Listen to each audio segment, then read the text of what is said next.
Și salut, prieteni, astăzi vreau să ne jucăm Minecraft. Deci e jocul meu preferat, cel mai preferat joc dintre toate. Deci vreau să ne jucăm jocul celebru Minecraft, adică am dat, trebuie să dau la external ca să-mi apară toate mapele.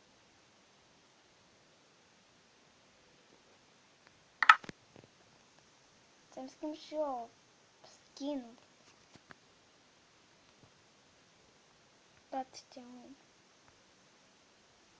Snow ho ho ho man. Când creeper.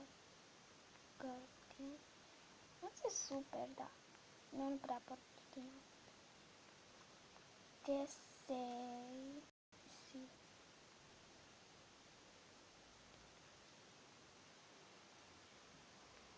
Să luăm pe tundra.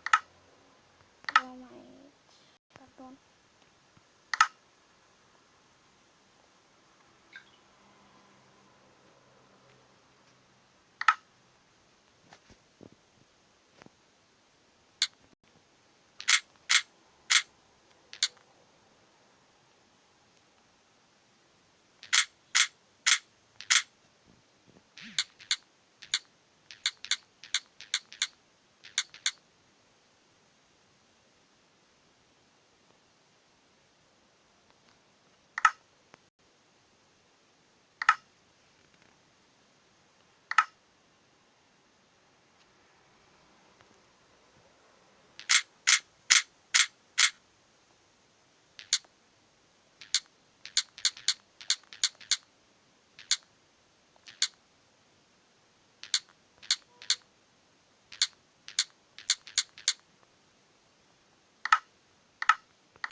La peaceful, da, infinit, adică flat sau world este altceva ciudat.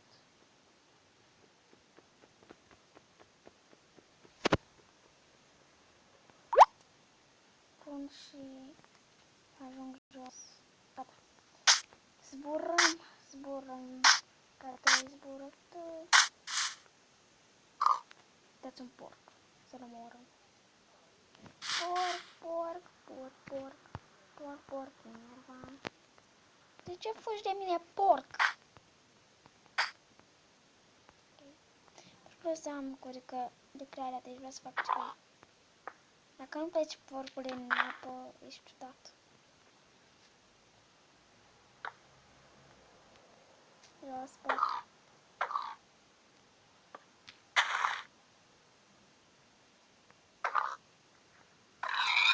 Ia, bă. I-am luat alea.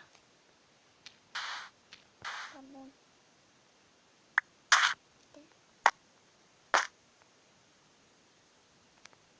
Și unde mine? Fapt, să zburăm mai încolo ca să găsim și noi un loc mai bun. De exemplu, asta. Vreau să construiesc o casă mică aici. Începem cu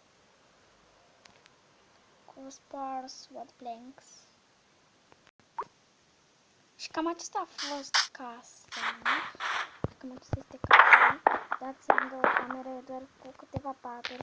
Două într-o cameră, două într-o cameră. Am versionat acum am de patru. O să pun și verezi, o să decorez și o să vă arăt cum decorez.